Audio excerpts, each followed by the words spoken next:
Այն փոփոխությունները, որոնց մասին խոսում էինք արդեն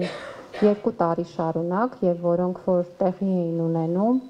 այս տարի մտնելու են նաեւ ձեր բոլոր դպրոցներ։ Եվ խոսքը այստեղ հանրակրթության նոր չափորոշի փուլային ներդրման մասին է, որը գիտեք ներդրվելու է 2-րդ, 5-րդ եւ 7-րդ դասարաններում։ Այս փոփոխությունը մեզնից բոլորից պահանջում է մի քանի բան. կամք, հետևողականություն, համբերություն եւ սրտացավություն։ Ինչու, որովհետեւ վստահ եմ, որ բազում հարցեր ենք ունենալու չափորոշիչների ներդրման ընթացքում։ Եվ այդ հարցերը անխուսափելի են, եթե մենք խոսում ենք կրթական նման բովանդակային ու լայնածավալ փոփոխության մասին, որտեղ շատ բան կարելի է պլանավորել, բայց դուք ինձնից լավ գիտեք, որ երբ որ հայտնվում ես դասասենյակում երեխաների հետ, բոլոր պլանավորումներդ հանդիպում են կենթանի process-ին եւ հենց դրա համար է, որ մանկավարժությունը ստեղծագործական գործընթաց է եւ կարիք է լինում նաեւ ունենալ ճկունություն, ունենալ այն անհրաժեշտ կարողություններն ու գիտելիքները, որոնք թույլ են տալիս նաեւ այդ բոլոր իրավիճակներում ճիշտ մանկավարժական ու կրթական լուծումներ գտնել։ Ու դրա համար շատ կարեւոր է, որ մենք բոլորս աշխատենք իբրև մի թիմ, որովհետեւ այդ բոլոր խնդիրները վստահեցնում եմ ձեզ լուծելի են։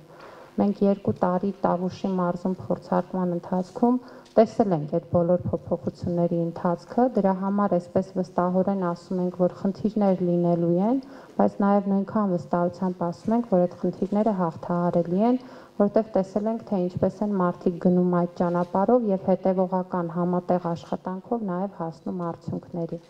Ամենակարևորը, որ մենք բոլորս պատկերացնենք ու վստահ լինենք, թե ինչի մասին են այդ փոփոխությունները։ Իսկ այդ փոփոխությունները առաջին հերթին իհարկե մեր երեխաների կրթությունը ավելի արդյունավետ ու որակյալ դարձնելու մասին են, բայց նաև ուսուցչի գործը ավելի հեշտացնելու մասին են, որովհետև մենք ուսուցիչներին տալիս ենք գործիքակազմի մի ամբողջ հնարավորություն դպրոցներին ֆինանսավորման նոր ձևաչափ, որը թույլ է տալու այդ խնդիրները լուծելու ձևեր գտնել։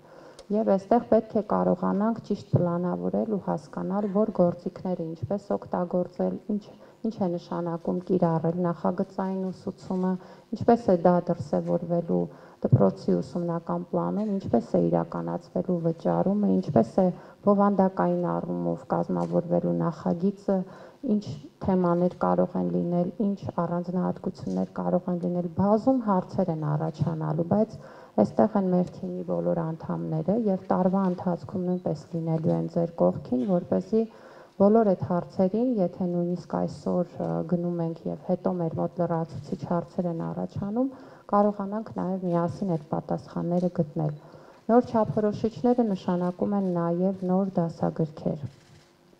Եվ այստեղ բնականաբար պետք է բոլորս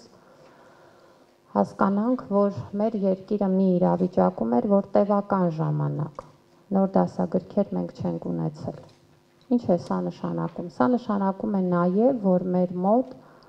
այն բոլոր անհրաժեշտ ինստիտուցիոնալ կարողությունները, որ պետք է լավ դասագրքեր գրելու համար, պետք է ձևավորվեն։ 0-ից երբեք չի ստեղծվում միանգամից ամեն ինչ, բայց միևնույն ժամանակ մենք հասկանում ենք, որ սա է ճիշտ ճանապարհը, այսինքն մենք պարբերաբար պիտի կարողանանք բարելավել մեր ունեցած ուսումնական նյութերը, պետք է դասագրքերը փոփոխվեն, համապատասխանելով այն պահանջներին ու չափորոշիչներին, որ կան, եւ սա պահանջում է ժամանակ։ Իհարկե, արդեն այս տարի դուք կարծում եմ հնարավորություն ունեցել եք եւ ձեր դպրոցների ուսուցիչներն էլ հնարավորություն ունեցել են ծանոթանալու արդեն իսկ էլեկտրոնային հասանելի դասագրքերին, որոնք որ տեղադրված են եւ կարծում եմ նկատել եք, որ կան էական, մեթոդական հատկապես փոփոխություններ դասագրքերի կառուցվածքի, դրանց մոտեցման մեջ եւ այս ճանապարհն է, որ մենք կարծում ենք, որ կարող է տանել նրան, որ այդ դասագրքերը դառնան իրոք ուսուցչի օգնականը դասասենյակում եւ օգնեն նաեւ, որպեսզի երեխաները ճիշտ ընկալեն եւ յուրացնեն նյութը եւ տանեն դեպի այն կոմպետենցիոն մոտեցմանը, որի մասին խոսում ենք չափորոշիչների շրջանակներում։ Իհարկե, մենք այս տարին դիտում ենք նաև այդ դասագրքերի փորձարկման տարի։ Ինչու, որովհետև պարզ է, որ կարող է գրվել նույնիսկ ամենալավ դասագիրքը, բայց այդ դասագիրքը պիտի մտնի դպրոց եւ պիտի դառնա կոնկրետ ուսուցչի եւ կոնկրետ դասարանի աշխատանքային գործիք, որպեսզի մենք նաեւ հասկանանք այդտեղ ինչ բարելավումների տեղեր կան։ Հետևաբար ես խնդրում եմ, որպեսզի դուք այս գործընթացին վերաբերեք շատ ուշադիր, մենք շատ ուշադրությամբ հետևելու ենք արձագանքներին, թե ուսուցիչների, թե աշակերտների, թե ծնողների, որպեսզի հասկանանք այս դասագրքերը, որոնք արդեն իսկ ստեղծվել են, ինչ հետագա բարելավումների կարիք ունեն, որպեսզի դրանք իրոք դառնան այն դասագրքերը, որոնք բոլորս պատկերացնում ենք եւ բոլորս գուցե նույնիսկ երազում ենք ունենալ մեր դպրոցներում։ Եվ իհարկե, այս նշանակում է, որ պետք է այդ սրտացավությունը ունենալ եւ այդ աշխատանքին վերաբերել որպես ընդհանուր առմամբ մեր երեխաների կրթության որակի բարելավման ամբողջական գործընթացի մաս։ Ամենակարևոր խնդիրը, որ այս պահին ունենք, այն է, որ ոչ բոլոր դասագրքերը տարվա սկզբին կլինեն դպրոցներում տպված վիճակում եւ մենք պետք է միասին աշխատանք տանենք, իհարկե արդեն իսկ պլանավորված գործընթացներով դրանք հնարավորինս արագ հերթականությամբ ուրեմն կհասցվեն տեղ եւ կլինեն դպրոցներում, բայց մենք նաեւ կարիք կունենանք կազմակերպել գործընթացը հաշվի առնելով, որ դասագրքերը ամեն դեպքում կան եւ կան ուրեմն էլեկտրոնային տարբերակով, ինչպես նաեւ կան հասանելի ուսումնական նյութերը։ Գիտեք, որ այս նույն ընթացքում նաեւ կազմակերպված է քննարկում ձեր փոխտնօրենների հետ եւ շատ մանրամասն այդ բոլոր ուրեմն աշխատանքները կբացատրվեն եւ վստահ եմ, որ այս անցումային փուլի դժվարությունները միասին կհաղթահարենք, իմ գործընկերները շատ ավելի մանրամասն ու կոնկրետ կբացատրեն, ինչպես կազմակերպել աշխատանքները այս պարագայում։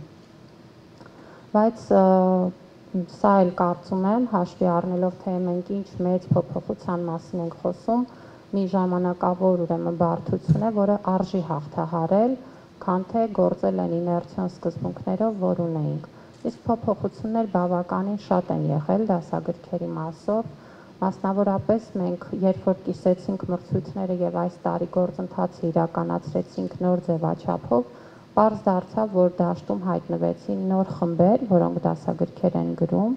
եւ մենք ունենք տեղեկություններ, որ այդ հետաքրքրվածությունն ու ցանկությունը ունեցող կառույցների խմբերի թիվը մեծանում է եւ սա շատ լավ բան է, որովհետեւ որակ հնարավոր է ստանալ այնտեղ, որտեղ կա մրցակցություն։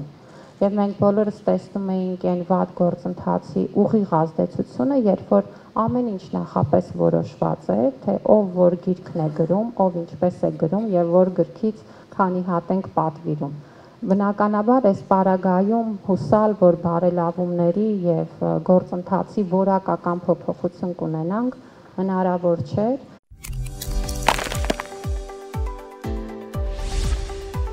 Որոնք են հղի կնոջ աշխատանքային իրավունքներն ու արտոնությունները։ Աշխատող կինը գործատուին ներկայացնում է տեղեկանք հղիության մասին։ Գործատուն իր նախաձեռնությամբ չի կարող կնոջն ազատել աշխատանքից, մինչև հղիության եւ ծննդաբերության արձակուրդի ավարտը գումարած 1 ամիս։ Հղի կնոջ եւ մինչև 1 տարեկան երեխա խնամող աշխատողի պահանջով կարող է սահմանվել ոչ լրիվ աշխատանքային օր կամ շաբաթ։ Անհրաժեշտության դեպքում հղի կինը կարող է բժշկական հետազոտություն անցնել աշխատանքի ժամին։ Արգելվում է հղի կնոջը պարտադրել մեկնել գործուղման, իրականացնել արտաժամյա աշխատանք, հերթապահություն, ներգրավել օրենսդրորեն սահմանված ծանր, առանձնապես վնասակար աշխատանքներում։